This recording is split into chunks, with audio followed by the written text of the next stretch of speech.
Maxxxine, the final installment in Ty West's X Trilogy, releases in theatres in both the US and UK on the 5th of June, and to help you prepare for the release and get you up to date, we're doing a recap of both Pearl and X.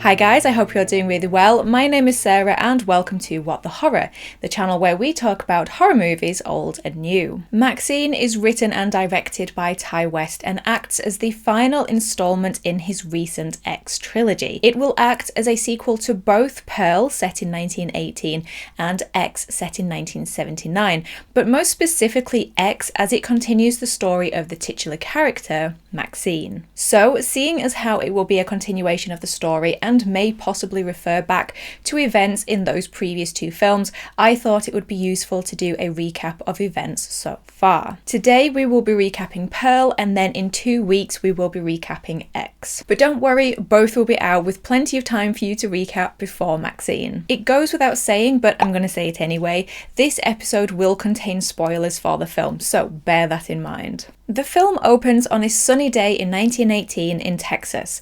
We begin in a dimly lit barn, which then opens onto a technicoloured farm. Home to Pearl, living with her German parents, recently come to the country, while her husband Howard is away serving the army in World War I. Pearl dreams of one day being a star, like the chorus girls that she idolises in the movies. But she doesn't just want to be a star, she wants to be the biggest star the world has ever known. To escape the boredom of day-to-day life, Pearl sneaks into her mother's room, dresses in her clothes, and imagines herself performing for an audience. Pearl's mother, Ruth, is stern and domineering and disapproves of Pearl's dreams of being a dancer. She believes that Pearl should focus on helping her with the farm duties and caring for her father, who is now infirm.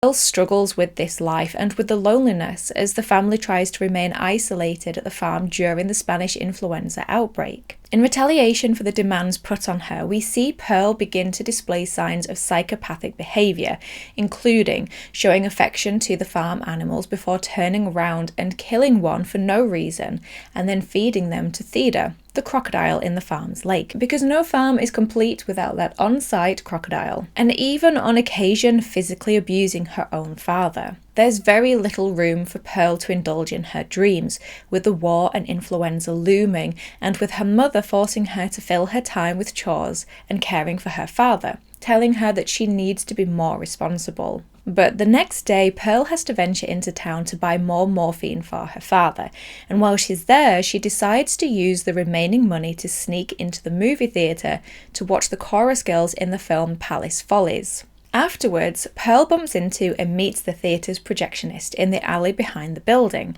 and he takes rather a fancy to her, gifting a film cell from Palace Follies, which Pearl treasures, and an offer to come back and knock on his door anytime to, watch movies.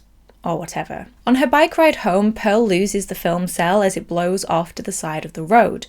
Pearl then strangely decides to look for it in the middle of the cornfield, and there she comes across a scarecrow tied to a cross, and the two of them become acquainted.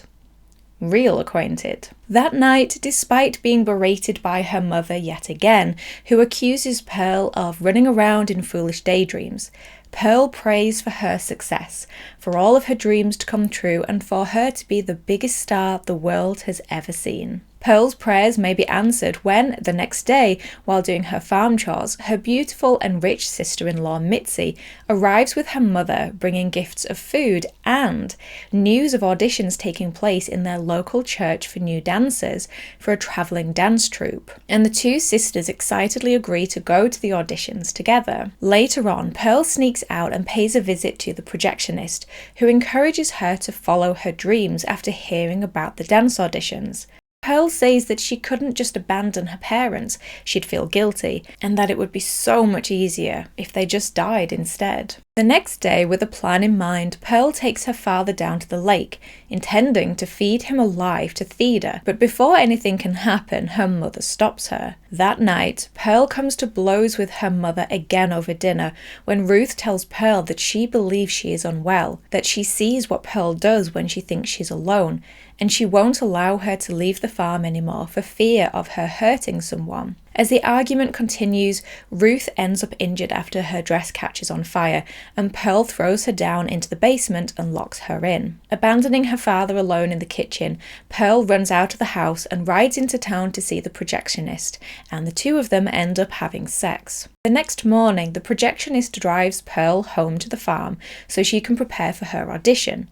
But once he's at the farm, he begins to become unnerved as he sees things that are a little bit off, like the rotting pig on the porch step, Pearl's father covered in his own mess and clearly looking distressed, and a strange banging sound coming from the basement, which may or may not be a dog. Confused when the projectionist suddenly turns cold on her, and outraged when he tries to leave, Pearl kills him with a pitchfork, saying she won't allow anyone, including him, to keep her on the farm.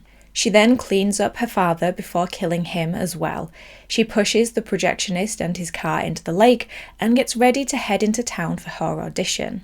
Having packed all of her belongings and having cleared her path of all obstacles, as she and Mitzi sit and wait, Pearl declares to her sister-in-law that it has to be her. But despite a brilliant performance enhanced slightly by Pearl's own imagination, all of Pearl's dreams come crashing down when she's told, "No, thank you, but next." Mitzi takes Pearl home, and finally, beaten down by everything that has happened in the last few days, Pearl opens up about how she's feeling after Mitzi tells her to speak to her as if she were Howard, to unload her burden. Pearl delivers an incredible, troubling, yet heartbreaking monologue about how she had married Howard as a way to escape her life on the farm. But then he had then wanted to stay on the farm and then had left her all alone when he went to war. Pearl explains that she thinks she's unwell and she's just not like other people. She just doesn't fit in like other people.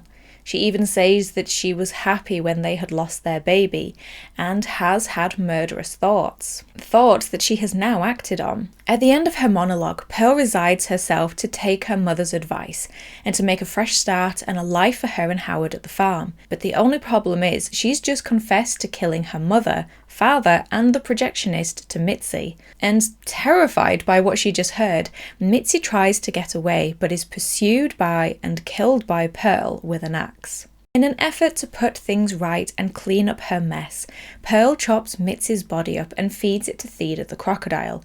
She brushes her mother's hair and sits both her mother and father's corpses at the dinner table, where she lays out a lavish dinner, including the maggot-infested pig.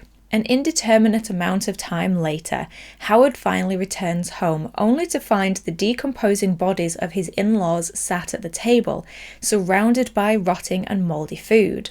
When Pearl sees Howard, she greets him with a strained and lengthy smile, having finally decided to make the most of what she has. Okay, so that is it, a recap of Ti West's Pearl. Despite it being, in my opinion, a wonderful film, it is quite thin on actual story content, so it's just a short and sweet recap today. Let me know your thoughts on Pearl down below in the comments and any thoughts that you have about the trilogy.